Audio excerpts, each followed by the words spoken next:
In the quiet village of Ogbala, people believed that a mother's words carried great power. Blessings from a mother could bring fortune, but a mother's curse could follow a child for life. Mama Ifeoma had only one son. His name was Obinna. After her husband died, Mama Ifeoma struggled for years to raise him alone.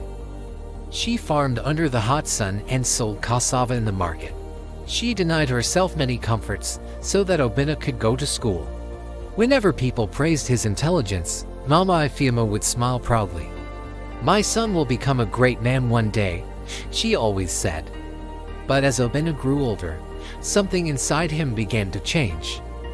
When he moved to the city and started making money, he slowly forgot the woman who sacrificed everything for him. At first, the change was small. He stopped visiting the village often. Then he stopped sending money to help his mother. Whenever Mama Ifeoma called him, he sounded impatient. "I'm busy, Mama," he would say. "You worry too much." But the real trouble began when Obinna decided to marry. The woman he chose was named Linda, a fashionable city woman. The first time Linda visited Mama Ifeoma, she looked around the old house with clear discomfort. "Obinna, you grew up here," she whispered. Mama Ifeoma pretended not to hear, but her heart felt heavy. After the wedding, Linda began convincing Obinna to distance himself completely. "Your future is in the city," she told him. "Stop letting village people drag you backward." Slowly, Obinna stopped answering his mother's calls. Months passed. Then one day, Mama Ifeoma decided to visit the city herself. She traveled for hours in an old bus. But when she arrived at Obinna's house, the welcome she expected never came. Linda opened the door and looked at her with annoyance. "What are you doing here?" she asked. "I came to see my son," Mama Ifeoma replied gently. Linda folded her arms. "Obinna is busy. You should have called first." At that moment, Obinna walked into the living room. Surprise crossed his face. "Mama, why didn't you tell me you were coming?" Mama Ifeoma smiled weakly. "I just wanted to see you." But Linda quickly interrupted. "Obinna, this is exactly what I was talking about. People from the village cannot respect boundaries." The words cut deep. Mama Ifeoma looked at her son, hoping he would defend her. Instead, Obinna sighed impatiently. "Mama, next time you should inform us before traveling like this." The room became silent. Something inside Mama Ifeoma broke. She had endured poverty, hunger, and years of hard labor for this boy. Now, he treated her like an inconvenience. Slowly, she stood up.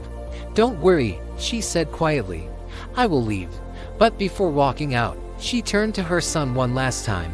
Her voice trembled with deep pain. "I carried you for 9 months. I suffered so you could rise in life. But today, you are ashamed of the woman who gave you everything." The air in the room suddenly felt heavy. Mama Ifeoma raised her hand slowly. "If you continue to forget where you came from, may the blessings meant for you disappear like water." The words were spoken quietly, but everyone in the room felt their weight. Mama Ifeoma left the house and returned to the village. From that day forward, strange misfortunes began happening to Obinna.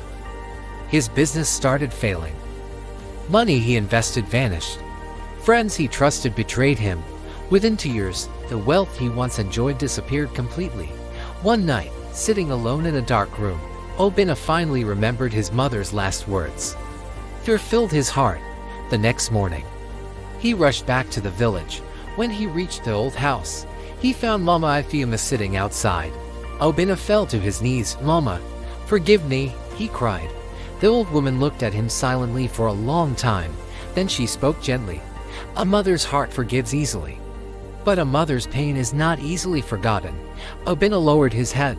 From that day forward, he stayed by his mother's side, caring for her and rebuilding his life slowly.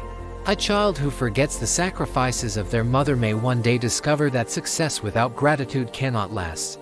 Thanks for watching. Please share, like, and follow for more.